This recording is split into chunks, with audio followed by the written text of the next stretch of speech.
Prince Charles, at one time the most sought-after bachelor in the world. Quite a lot of young ladies thought they might fancy themselves as queen. He certainly made the most of his playboy image. Here was the action man prince, and here were a list of very glamorous young women in his company.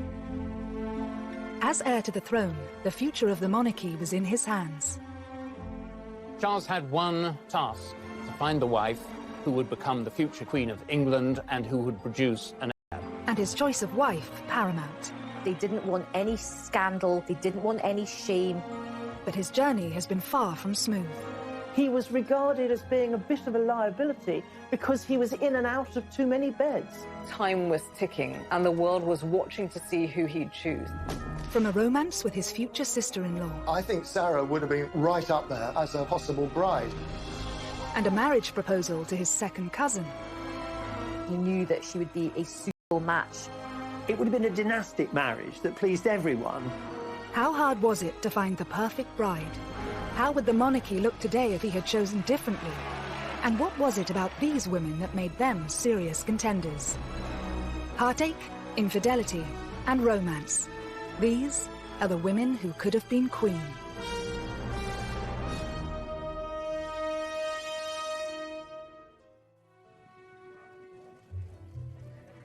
Prince Charles is now the paragon of wedded bliss after tying the knot with second wife Camilla, the Duchess of Cornwall, in 2005. Charles and Camilla's relationship today is serious, committed, stable, and a loving partnership.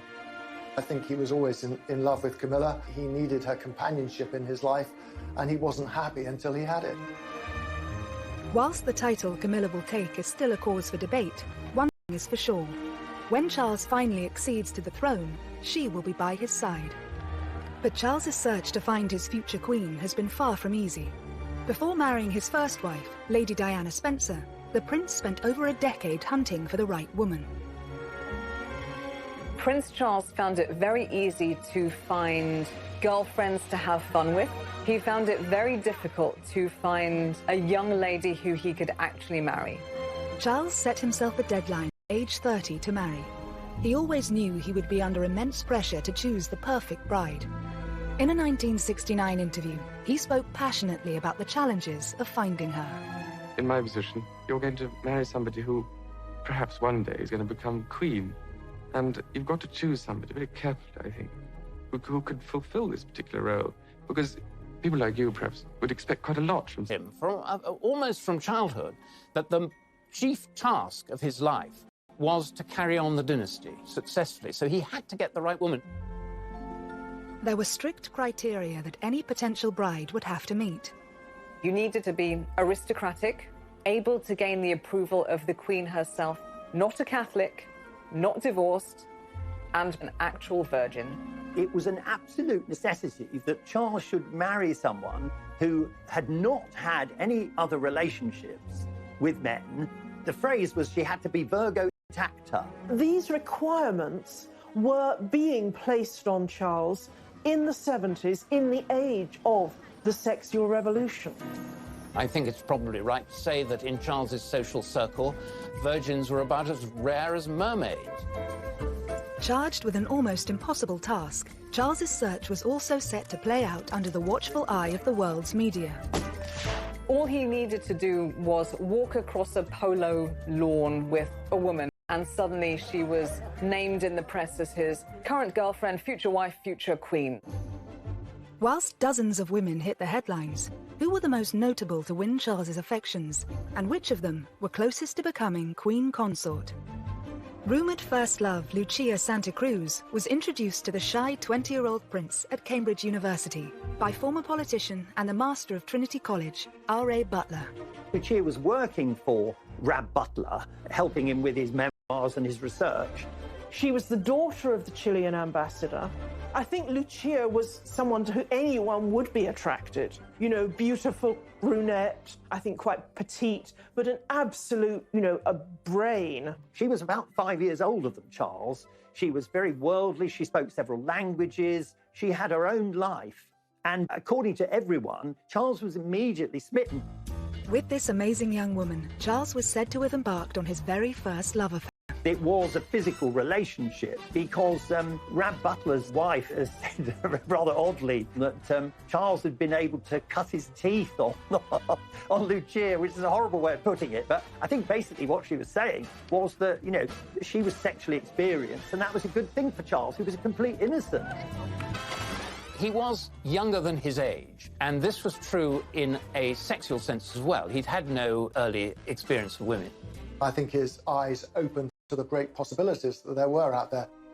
Whilst Lucia is regarded by many as Prince Charles' first serious girlfriend, was she ever a contender for Queen? Lucia could never have been a serious contender for marriage with Charles. I mean, Charles was simply too young, and I, doubt she'd have been interested.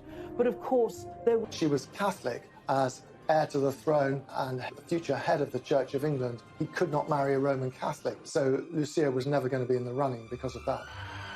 As future king, Charles would have to favour duty over passion. It's said that Lucia still remains good friends with Charles to this day, and it's widely reported that she even played matchmaker for his next serious relationship with Camilla Shand, one that would ultimately change the course of his life.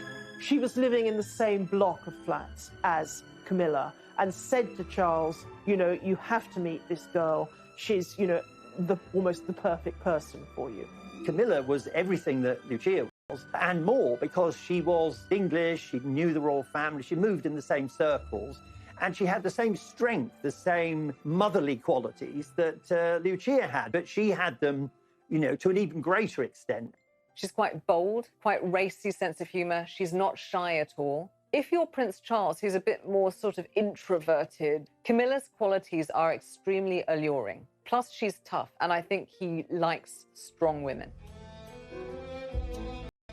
Camilla's family history also featured a scandalous royal love affair that she was said to have enjoyed telling Charles about when they first met. She said, my great-grandmother was mistress to your great-great-grandfather, Edward VII. So how about it? Meaning, why don't we do the same thing? You can easily imagine Camilla saying that and meaning it with a laugh. Camilla completely took over him, physically, mentally, emotionally. I think there's no question that Charles's love for Camilla was greater than her for him. Her heart, I think, at that stage was really given to Andrew Parker Bowles. She was always more attracted to Andrew. Andrew was much sexier because he didn't have this slightly sort of vulnerable, weak, timid character that Charles had. But in the summer of 1972, whilst Andrew Parker Bowles was away for 6 months of army service, Charles and Camilla enjoyed a romance. She knew that Andrew Parker Bowles had been serially unfaithful to her and had carried on with all sorts of other women, including many of her own friends. And this was a bit of payback on Camilla's part.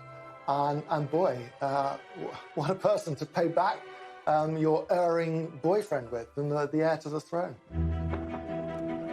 Despite his depth of feeling, Charles didn't propose to Camilla at this time. But would she have been a suitable contender for future Queen Consort had he followed his heart? Never mind the questions of Charles's age and Camilla's affection for Andrew Parker Bowles. There was one other huge problem. Camilla, who'd been around on the dating scene for several years, might just have been a little too racy for royal taste at that time. Camilla's great as a family. In late 1972, Charles and Camilla's short-lived relationship was placed on hold when the prince's naval obligations led to a tour of duty in the Caribbean. But Charles was to be left heartbroken by Camilla's next move. A week before Andrew and Camilla married, Charles begged her to call it off, but it was too late.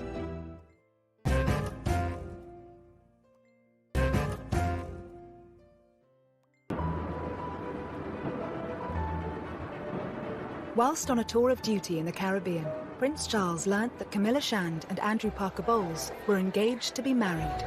Charles was devastated, desperately upset. About a week before Andrew and Camilla married, Charles begged her to call it off, but it was too late. Just after Charles heard that Camilla was engaged to Andrew Parker Bowles, he also heard that Princess Anne had become engaged. After losing Camilla and then seeing his much-loved younger sister Anne marrying Captain Mark Phillips, I think he did begin to put pressure on himself to try and find a suitable bride. Charles didn't have to wait long. A week after Anne's wedding, he attended a shooting holiday in Spain, hosted by family friend Arthur Wellesley, the 8th Duke of Wellington. Here sparks flew for Charles, with a true blue blood. Lady Jane Wellesley was the daughter of the Duke of Wellington, one of our most distinguished and noblest families. She was a very attractive, spirited young woman. She was a journalist, so she was somebody who was independent-minded, wanted to be a career woman, making her own way in the world. No, I'm buying my own lunch. Are you? She and Charles seemed very well matched. I think he did think about her as a serious prospect at that time. Many people thought that she was a huge contender to be the future queen. 22-year-old Jane's eligibility didn't go unnoticed by the press. She was the first young woman associated with Charles that the press picked up on as a possible future princess. They were followed everywhere, and she was followed everywhere. She just found the pressure too much to bear. There was a huge amount of press and media speculation, which actually led her to finally snap, understandably, and say, on the record, do you honestly believe that I want to be queen? This was a problem with many of the aristocratic women that Charles dated. They didn't yearn to be the wife of the heir to the throne because they were already titled. She was already Lady Jane. Why would she choose that when, the downside was that for the rest of her life, the press would follow her everywhere. They'd criticise anything she happened to say inadvertently. It would be a nightmare, and she knew that. As an eligible bachelor, actually his role as prince was off-putting for lots of women. Had the press not helped to scupper this perfect match, how much different would the monarchy have looked today? I think Jane Wellesley would have been a very good queen, as it happens. I think she was sensible, she was intelligent, she was modest. She would have brought to the whole business of being queen much more than Diana did. She was a ticking bomb from the very word go. It was now 1974, and Charles' great-uncle, Lord Mountbatten, had a piece of advice for the 25-year-old prince. Mountbatten was urging Charles specifically that a young man should sow as many wild oats as possible before marriage, but that he should then marry a sweet, innocent girl so she can remain on a pedestal. It certainly looks like he did take that advice. Charles was incredibly close to Mountbatten, and he became one of the biggest influences on the prince's love life.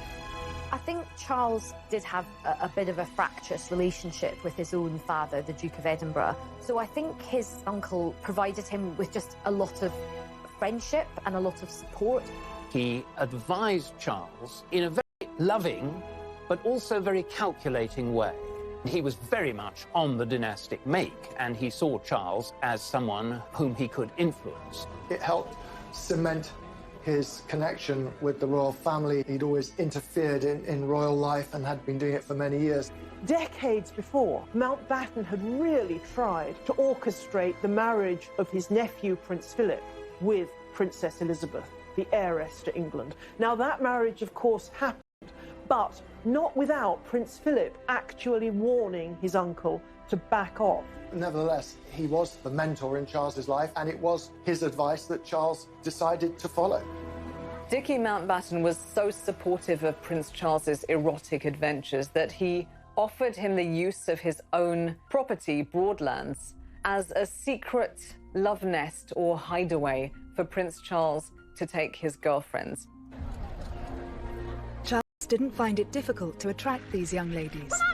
By the mid-70s, his public image had undergone something of a transformation. He was always under pressure from his father, Prince Philip, to be a real man, to be a sort of James Bond figure almost. So he got the Aston Martin, he did military service, he learned to fly helicopters. He was a good horseman, he was good at playing polo, he had a good figure. It looked very good in white riding breeches. He would take his shirt off and he looked pretty fit in many ways. He wanted to be someone who put himself on the edge of danger, and that sort of... A string of romances ensued, but in 1976, just 2 years away from his self-imposed marriage deadline, one particular lady hit the headlines. Davina Sheffield was the ex-debutante granddaughter of wealthy industrialist Lord McGowan. She was well-connected, cousin of Samantha Cameron, and she was, a good rider. She was very good-looking. Often the women Charles went out with were dubbed Charlie's Angels, and she was said to be the most attractive out of all of these Charlie's Angels. Charles was said to have wooed Davina away from her boyfriend and could not disguise his love for her, even in public. She was thought to be somebody that Charles took really very, very seriously indeed, and that this was a real meeting of souls as well as bodies. This was a viable enterprise, and that she might be the one that he actually chose. But it wasn't long before the relationship came to a sudden end. The story of Davina Sheffield and Charles was the story of several young women and Charles. At the time, there were rumours that Charles might propose to her. Her ex-boyfriend was pursued by the tabloids and wound up revealing that he and Davina had lived together, lived in sin, as it was put. And the moment that this emerged, it killed the romance between Charles and Davina Sheffield. And that is a pattern that kept on happening. Davina didn't fit into the criteria of the perfect woman, as dictated by the royal firm. But had she and Charles married, we would perhaps have a very different monarchy today. Davina Sheffield wasn't actually an aristocrat of the ancient blue-blooded type. She was descended from industrialists, so her wealth was relatively new money. If she'd married into the royal family, she would have brought in some of the freshness and entrepreneurialism that surrounds industrialism. She would be quite a breath of fresh air, much as Meghan was supposed to be when she married Harry. There's scope in the monarchy for blowing away some of the cobwebs. As his 29th birthday approached, Charles felt an increasing sense of urgency to get married, and his next significant relationship saw a return to a woman of breeding. Like Lady Jane before her, Lady Sarah Spencer hailed from elite aristocracy. The 22-year-old daughter of the 8th Earl Spencer, she was also Diana's older sister. Lady Sarah Spencer came from exactly the correct lineage to marry Prince Charles. Sarah, from an early age, had been brought up on the edge of the Sandringham estate. Even her grandmothers were ladies-in-waiting to the Queen Mother. And of course, the Spencers had been intertwined with the royal family forever. She and Charles met at one of the Queen's. Charles was rather taken with Sarah, with her reddish hair and her outgoing sense of humour, and they began dating. After Sarah earned an invitation to Balmoral at the end of the summer, she reciprocated by asking the 28-year-old prince to a shooting weekend at Althorpe, the Spencer estate in Northamptonshire. On arrival at the house, Charles clapped eyes on Diana for the first time, who was then just 16 years old, tall and rather gangling. Diana at the time was probably too young to, really impinge very seriously on his notice. But he made a huge impression on her. Diana thought how wonderful, how dashing, how handsome he seemed in the flesh. She'd been rather taken by him as a teenager. It's said that she had a picture of him on her school dormitory wall. I think she was rather struck by that first encounter. But for now, Diana was nothing more than his girlfriend's younger sister. And it was Sarah who joined Charles on a skiing trip to Closters in the February of 1978. To go on holiday with the Prince of Wales was quite a big step, and it did suggest that this romance possibly had legs. But on their return, Sarah made a huge mistake. In Closters, she became close to some British journalists. Back in England, at lunch with them, she had a far too frank conversation. She was being needled and quizzed about her romantic expectations and her past, and she blurted out that she'd had thousands of boyfriends and that when it came to marriage, she wouldn't marry someone she didn't love, were he the dustman or the King of England. She then realised what she'd done and phoned Charles to confess. He said, "You've done a very stupid thing." And that was that. She was basically not just telling him that she didn't love him, she was telling the whole world that she didn't love him, even though he was the future King of England. So I think that was quite embarrassing for him. As far as Charles was concerned, for his girlfriends to talk to the press was just about the worst thing that they could possibly do. Lady Sarah would eventually watch her younger sister marry Charles. But how would she have fared in Diana's place?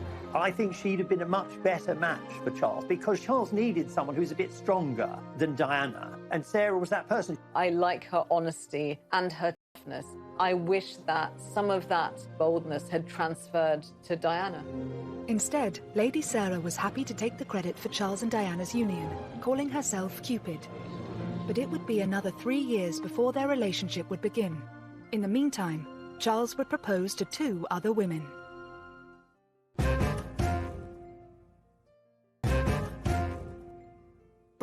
Dating a string of eligible young women.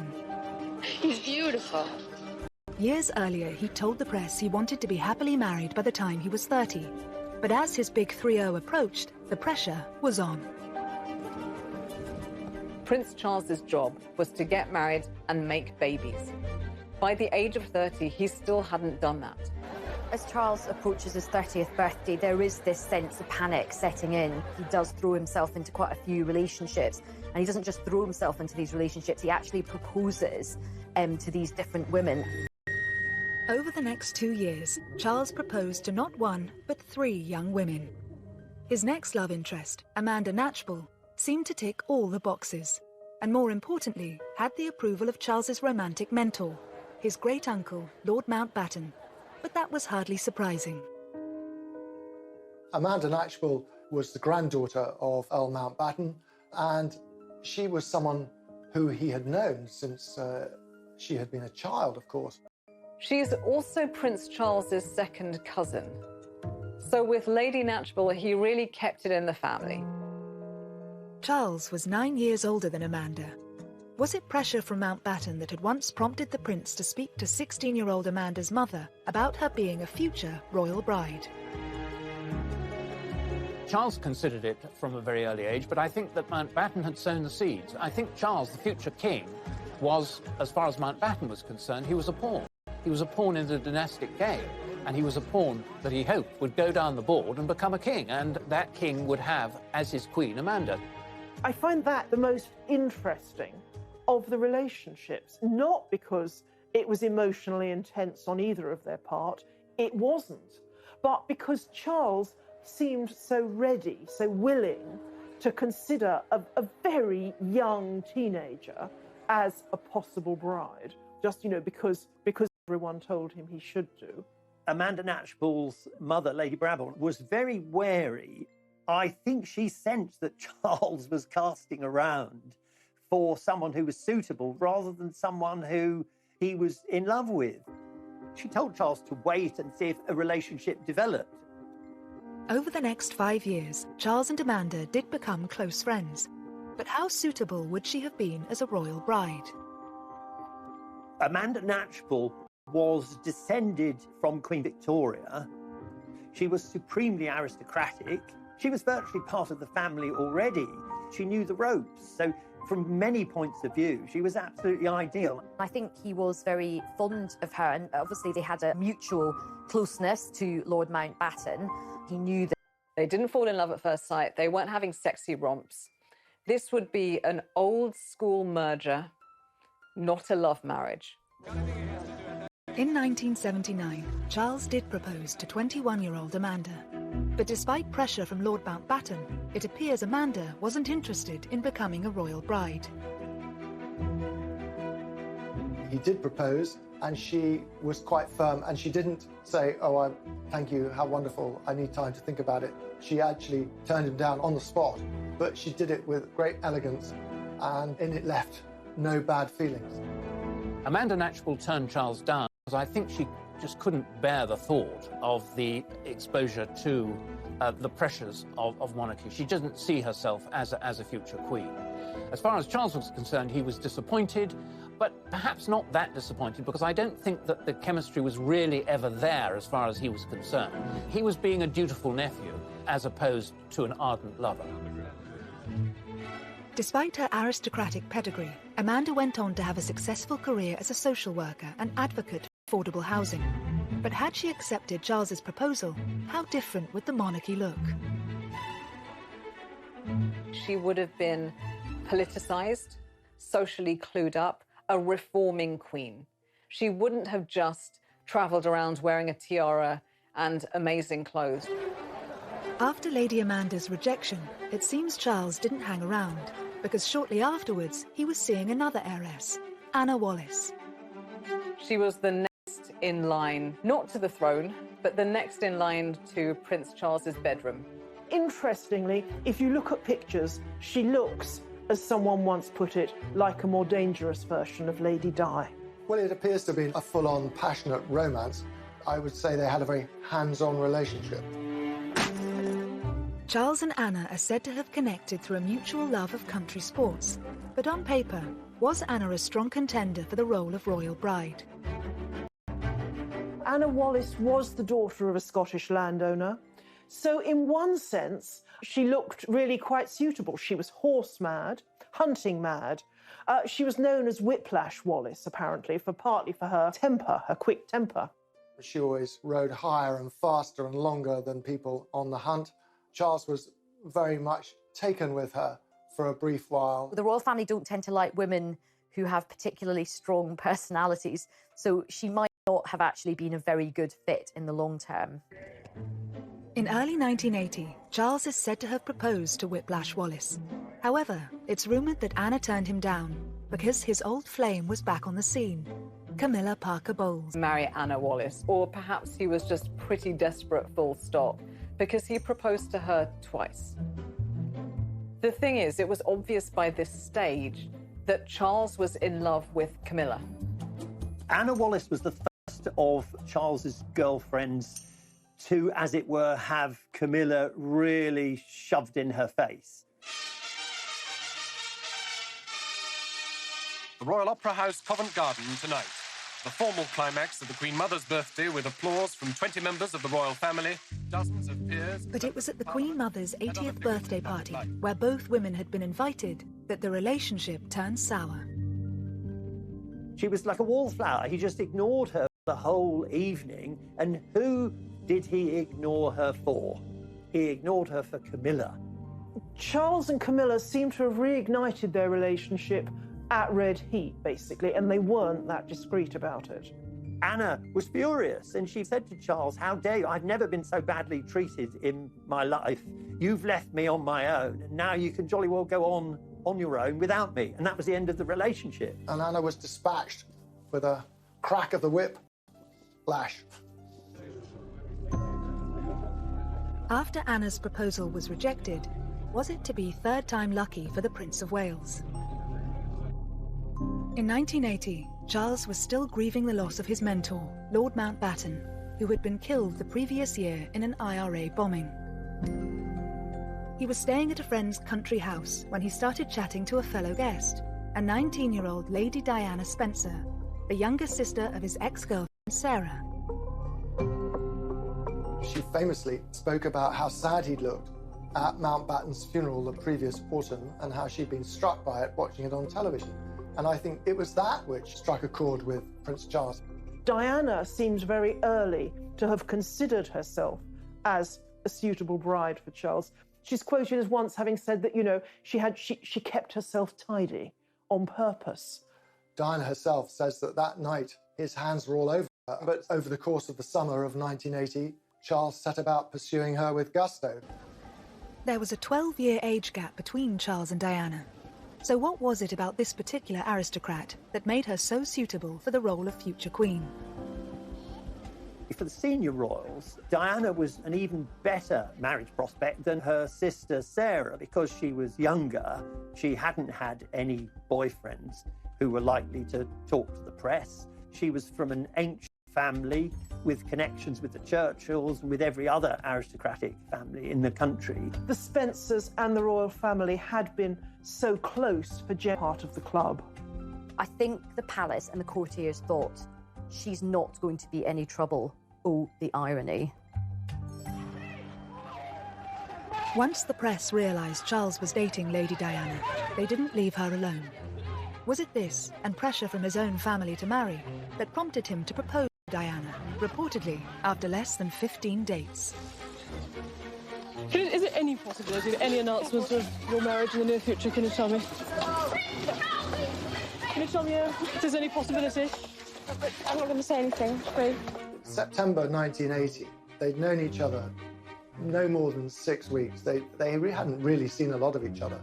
But the newspapers were already writing about her as, this is the woman Prince of Wales will marry. As soon as the press and the media realized that they were seeing each other, they never left Diana alone. So there was this incredible pressure cooker atmosphere to the thing. All of the eyes of the world were on them. The amount of time they actually spent together from choice as two people getting to know each other and wanting to spend their lives together was absolutely minimal.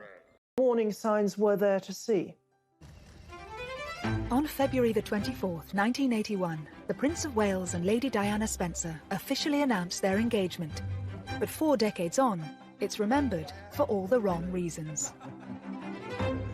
And I suppose in love. Of course. Whatever in love means. I mean, that means no, by the way. It was such a badly phrased answer, and definitely at the wrong time. And it sort of come back to haunt him, and it came back to haunt the pair of them for years and years. He was just trying to be clever. And of course, when you're trying to be clever to that extent, you turn out to be extremely stupid. And that's what he was. But if Charles was in love with anyone, was it with Camilla Parker Bowles? Whether or not he was still seeing Camilla romantically at this stage, it's clear that Diana saw her as a threat. All through the engagement, Camilla was a very powerful presence. It's only that Diana was a bit of an innocent that meant she didn't do anything about it. She suspected that Charles was still in love with Camilla, and there are all sorts of straws in the wind, telephone calls, cufflinks with joined C's, Charles and Camilla, which aroused her suspicions. So from the very start, she felt deeply insecure. Famously, you know, her sisters said to her, "You can't back out now, your face is on the tea towels." There is that sense of this huge public pressure, be letting down a whole nation if they backed out. But the nation did get their fairy tale wedding on July 29, 1981, when at the age of 32, the Prince of Wales married his 20-year-old virgin bride. I pronounce that they be man and wife together, in the name of the Father, and of the Son, and of the Holy Ghost. Amen. Here was the dashing, handsome heir to the throne marrying a beautiful, blushing bride with impeccable pedigree. It was fairy tale-like. But behind the scenes, the reality was less satisfactory, and Charles himself was already beginning to have terrible doubts. She was beginning to be eaten up by jealousy of Camilla. And so the fairy tale wedding, it was sort of Hansel and Gretel, sinister fairy tale, something much more dangerous to the future of the monarchy. As the fairy tale turned sour, Charles risked it all for the woman he loved. There was a poll in a major newspaper that said that between 80 to 90% of people felt that Prince Charles's behavior had significantly damaged the monarchy and would significantly damage it going forwards.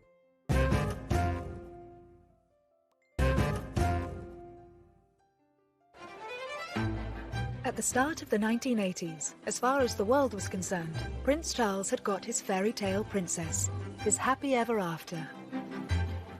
Are you enjoying married life? Highly recommend. And when William and then Harry came along, their happiness seemed complete. However, shortly after Harry's birth, Charles and Diana's marriage began to crumble. At this stage, had an old friend already been lined up to pick up the pieces? He reached out to Camilla again as a source of comfort, and Camilla stepped in as a friend initially, for sure, to start with, to bolster his confidence. But at some stage, you know, they became intimate again. Charles probably thought at that stage, well, lots of kings have had mistresses, I shall have a mistress, and that's what Camilla will be, and that will be very happy, and Di will have to take it. But of course she wouldn't take it. Over the next few years, as Charles and Diana grew more distant, he and Camilla became closer. But it wasn't until 1992 that the royal couple announced their separation, with more and more damaging details about their personal lives hitting the headlines, including the infamous Camilla Gate tape. full transcript of an alleged conversation between the Prince of Wales and Camilla Parker Bowles. As the reputation of the monarchy took a battering, it was clear most of the country was Team Di, and Charles and his mistress were vilified. The public were absolutely furious as the marriage of Charles and Diana broke down, and they began to wash their dirty linen in public because people felt, and quite understandably, that Charles was in the wrong. There was a poll in a major newspaper at the time that said that between 80 to 90% of people who'd been consulted felt that Prince Charles's behaviour had significantly damaged the monarchy and would significantly damage it going forwards. But it was clear that Charles was not prepared to give up Camilla. However, in 1997, a tragedy struck that shocked the world and shook the foundations of the monarchy. We have reports in Paris that Diana, Princess of Wales, has been killed in a car accident. Following the fallout from Diana's death, would it now prove impossible for Camilla ever to take her place by Charles's side? At one stage, after Diana died, Camilla didn't leave her house because she was so unpopular. She thought she'd be hissed and stoned and booed. They kept their heads down, but they kept faith with each other. Their relationship continued, and I think quite a lot of people eventually just thought, you know what, they clearly love each other. They're soulmates. There was a concerted effort, a very, very strong PR effort to rehabilitate Camilla. And I think the change occurred, you know, it occurred over the years. In 1999, 2 years after Diana's death, Charles and Camilla made their first public appearance together. They're telling the world we're a couple, and you better accept it. Despite going public as a couple, why did Charles wait another 6 years before marrying the woman he'd loved for more than 3 decades? He was basically marrying his dead wife's nemesis. So I can understand why he was probably cautious about it, but I think they handled it very skillfully and very sensitively. And so when they were ready to get married, the public were not just okay about it, the public actually were very warm towards the couple. What changed, of course, was his parents' intervention. They had been none too keen on Camilla for a long time, but there was a pressing argument that the Prince of Wales should have a wife because Charles could come to the throne with a mistress but no wife, and it would be quite difficult for him. Ceremony. As head of the Church of England, the Queen did not attend. But she and hundreds of other guests were at the blessing afterwards, held at St George's Chapel, Windsor. What was nice about it was the contrast between Prince Charles at his first wedding, which was something out of a sort of Disney movie with his Disney princess. This was so different. They looked really happy. They just looked like they belonged together. He'd finally got a ring on her finger and she was finally his wife. And it did feel like the whole country had come to the end of this most epic of romantic journeys. As far as Charles is concerned, Camilla is his perfect partner. But on paper, the divorcee Duchess is far from the perfect royal bride.